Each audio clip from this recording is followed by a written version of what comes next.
bahas parfum perempuan ya. Jadi ini parfum kebetulan kemarin belinya bareng waktu pas lagi istri saya ke Singapura. Dia beliin saya yang Bulgari Man yang Rain Essence.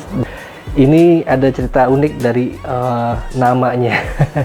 Biasanya kalau dialek orang kita ya ngebahas parfum yang si ya, Yves Saint Laurent itu versi bahasa Indonesia, ternyata bacanya nggak kayak gitu. Jadi saya dikasih tahu sama salah satu subscriber saya yang nonton video saya di sebelumnya. Saya ada bahas parfum Yves Saint Laurent. Dibilang, Bang, Om, itu bacanya bukan kayak gitu, tapi Yves Saint Laurent itu dibacanya adalah Yves Saint Laurent. Jadi makasih buat ilmu pengetahuannya. Saya sekarang udah bisa baca Yves Saint Laurent. Yang kita mau bahas sekarang adalah Yves Saint Laurent Libre. Agak lucu ya ngedengernya, tapi ya emang itu cara bacanya. Wanginya kayak gimana nih parfum?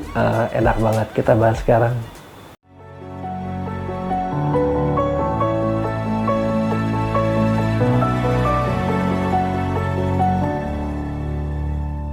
Jadi mulai sekarang nih saya akan ngebiasain ngucapin brand designer parfum yang kayak begini, yang mungkin saya juga baru tahu sekarang. Kayak dulu saya tuh kalau bilang Shiatz itu adalah Silence, padahal bukan Silence tapi dibacanya Shiatz. Itu juga dikasih tahu sama yang nonton video saya. Makasih banyak ngasih ilmu pengetahuan baru dalam bahasa gitu ya.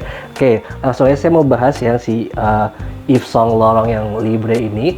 Ini brand tahun 2019 punya. Yang saya punya ini adalah Concentrate Eau de Parfum. Dia keluaran tahun 2022 batch-nya gitu ya.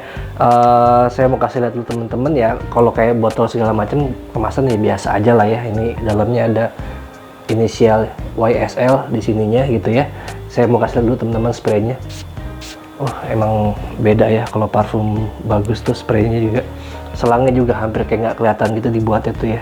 Tipis banget, hampir kayak nggak kelihatan. Ini wanginya. Jujur saya juga kalau sebagai cewek saya pasti bakalan langsung suka dengan wangi ini. Bahkan dari segi penciuman cowok aja, saya masih suka dengan parfum si Yves Saint Laurent yang Libre ini. Ini nuansa parfum yang menurut saya adalah karakter Amber Fuchsia ya. Wangi white flowernya enak banget ya, kecampur sama nuansa citrus ya, ada kesan greeny-nya juga, terus nuansa vanilanya juga dapet ya, terus kesan aromatiknya juga ada. Parfum yang boleh dibilang karakter sweet tapi bukan terlalu over sweet gitu kan. Nuansa powdery, musky, dan juga kesan animalic di sini juga bisa kita rasain. Oke, untuk kita bahas notes per notes ini spraynya bagus banget, saya suka deh. Nah, kita bahas note per note-nya ya. Ya, di fase first note-nya ini walaupun kita udah langsung bisa ngerasain secara dominan ya di nuansa vanilla sama white flower-nya, tapi di fase first note-nya ini kita dapat nuansa kesan citrus dari mandarin orange ya. Ada permainan dari black currant juga ya. Lalu ada nuansa petit grain yang memberikan kesan citrus dan greeny di fase first note-nya. Oke, di fase mid note-nya inilah dia emang udah pengen banget menonjol dari awal. Itu wangi dari jasmine kita bisa rasain ya, kesan white flower-nya juga. Ditambahin kesan white flower ini dari orange blossom ya, yang memberikan sentuhan wangi bunga putih yang manis lah gitu ya dua-duanya nih. Ya, sentuhan aromatik dari lavender juga bisa kita rasain di sini. Nah, kasih dia waktu untuk bisa ngeluarin semua wanginya, baru kita bisa bener-bener bisa nikmatin wangi dari vanilla. Walaupun emang dari awal kita udah bisa ngedetek nih wangi vanilanya, tapi yang bener-bener kita bisa nikmatin wangi vanilanya pada saat dia sudah masuk ke fase base note-nya. Di sini vanilanya bener-bener enak banget keciumnya ya. Nuansa musky-nya juga dapet gitu kan. Nah, sentuhan animalic-nya ini kesan dari ambergris, dia memberikan kesan animalic ya. Dan juga nuansa dari cedarwood. Oke. Ya. Wangi ini emang wangi yang lebih diperuntukkan buat perempuan gitu kan. Tapi kalau secara general saya masih bisa bilang ini karakter unisex lah, walaupun lebih dominan ke perempuannya. Cowok masih bisa make gitu kan. Kalau misalkan kalian yang suka wangi-wangi kesan yang amber fuchsia kayak gini, yang agak sedikit lebih feminim, ini bisa kalian pakai gitu untuk nuansa acara formal gitu kan. Kalau misalkan kalian kerjaan kantoran yang butuh meeting ketemu seseorang, yang dia mungkin atasan Anda gitu kan, memberikan sentuhan signature scent yang unik buat kalian, wangi ini akan memberikan kesan yang baik gitu kan, memberikan good compliment juga.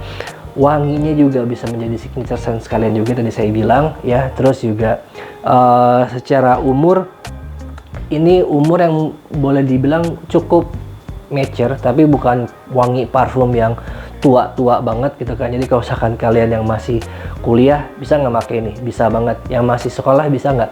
Kalau kalian suka wangi yang sedikit lebih dewasa walaupun kalian masih sekolah, ini wanginya masuk banget karena bukan karakter parfum yang apa ya, yang berat-berat banget untuk kalian pakai gitu ya. Terutama buat perempuan yang kadang-kadang dia pengen sedikit lebih wangi feminim tapi bukan wangi yang terlalu floral banget. Nah ini cocok gitu ya. Dari segi usia, walaupun kalau menurut segi pandangan saya ini usia-usia SMA ke atas lah yang bisa pakai parfum ini gitu ya. Terus juga kalau misalkan untuk dari segi pemakaian, ini boleh dibilang parfum yang nggak terlalu versatile banget ya. Walaupun kalau misalkan kalian mau pakai ini di pemakaian pagi, siang, sore sah-sah aja, tapi mungkin dengan kondisi yang cuacanya adem, yang dia lagi apa ya, yang nggak kena terik matahari di dalam ruangan kantor atau di dalam ruangan kampus perkuliahan, dalam kelas, ini wangi ini enak banget. Dia bisa menyebar tuh wanginya, wah semerbaknya enak, bukan wangi yang bikin pusing, bukan wangi yang bikin hidung nggak nyaman, tapi ini wangi yang boleh dibilang wangi yang berkesan mass appealing ya di hidung saya. Oke. Terus juga apa namanya, dari saya belum bahas masalah SPL-nya ya. Ya, untuk dari SPL-nya, pada saat kalian spray ini perform SPL-nya sih oke. Maksud saya mungkin karena dia concentrated eau parfum gitu, jadi permainan SPL juga bagus. Pada saat kalian spray itu 1 sampai dengan 2 jaman lah gitu, 2 jam kurang itu bertahan di ruangan kalian. Bahkan kalau misalkan kalian pindah ke ruangan pun di jam 1 jam 2 jam awal itu masih bisa meninggalkan jejak juga di ruangan yang kalian singgahin gitu ya. Terus dari segi projectionnya ini keren ya, ini keren. Di 2 jam pertama tuh projection ini bermain cukup jauh ya, cukup jauh, bisa kecium wanginya enak gitu ya, bisa meninggalkan jejaknya, wah gitu. Terus saya ngikut di kalian tuh di 2 jam awal ya.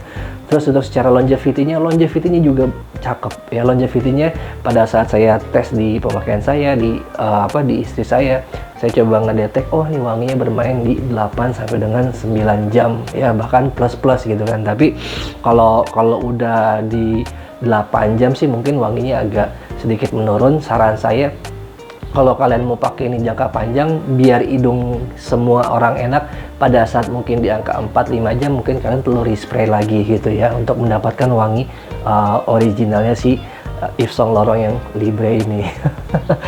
Oke, untuk dari pemakaian acara resmi atau formal nih, menurut saya lebih cocok untuk acara-acara semi formal sampai dengan ke yang semi formal, yang formal, atau mungkin kalian ada acara untuk kayak dinner, gathering ya kan, atau untuk mungkin meeting, ketemu orang yang istilahnya kalian lagi ada tender bisnis untuk biar jebol gitu misalnya. Nah ini wanginya enak banget gitu kan. Apalagi kalau misalkan cewek yang make ini kayak kayak bisa menimbulkan sex appeal di diri kalian gitu ya. Itu dari hidung penciuman saya gitu ya. Jadi kalau misalkan kalian tanya worth it nggak untuk kalian beli yang si Yves Saint Laurent Libre ini, walaupun ini keluaran tahun 2019, ini wanginya masih oke banget tuh kalian punya di tahun 2023 ini ya. Jadi ini worth it banget tuh kalian punya ya, walaupun mungkin flanker yang setelahnya si Yves Saint Laurent Libre ini ada yang Le Parfum lah, ada yang apalagi saya nggak terlalu apal sih parfum perempuan, jadi ya kalian bisa cari sendiri aja. Tapi ini wanginya enak banget kalau kalian pengen punya koleksi yang awalnya si Libre. Botolnya juga bagus, dia ada kayak codete gitu ya, dan si logo YSL nya juga dia timbul kayak begini, kayak ada kayak ada klep baut ya begitu ya. Keren lah, dari segi botolnya juga nggak malu-malu untuk kalian bawa di tas kalian ya. Pembahasan dari saya untuk yang si Yves Saint Laurent Libre ini aja dulu. Sampai ketemu lagi di pembahasan berikutnya. Ciao, see you.